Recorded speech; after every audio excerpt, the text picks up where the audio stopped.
సంపాదన వృధా కాకుండా అభివృద్ధి కావాలి, స్థిరంగా ఉండాలని ఈ శ్లోకాన్ని పారాయణం చేసుకోమని ఉపనిషత్తులు పేర్కొంటున్నాయి. శ్రీ దక్షిణ లక్ష్మీ స్తోత్రం.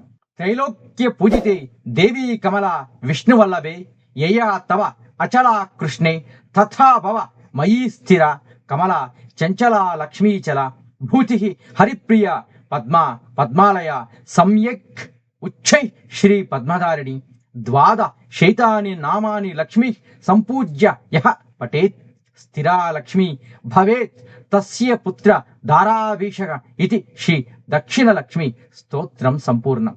ఓ మహాలక్ష్మి, నీవు ముల్లోకాలలో పూజించబడతావు.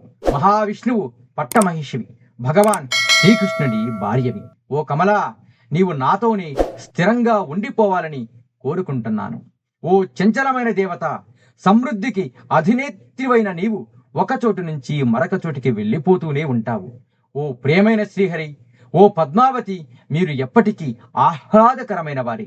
సంపదకి అధినేత్రి నువ్వు, అత్యున్నతమైన దానివి, కమలంలో నివసించేదానివి. లక్ష్మీ అమ్మవారిని 12 పేర్లను నిష్ఠతో జపించే వారి వద్ద నీవు ఎప్పుడూ స్థిరంగా ఉండుగాక. అతనికి భార్యాబిడ్డల సంతోషం కలకాలం దక్కుగాక. దక్షిణ లక్ష్మీ స్తోత్రం ఇలా సమాప్తమైనది.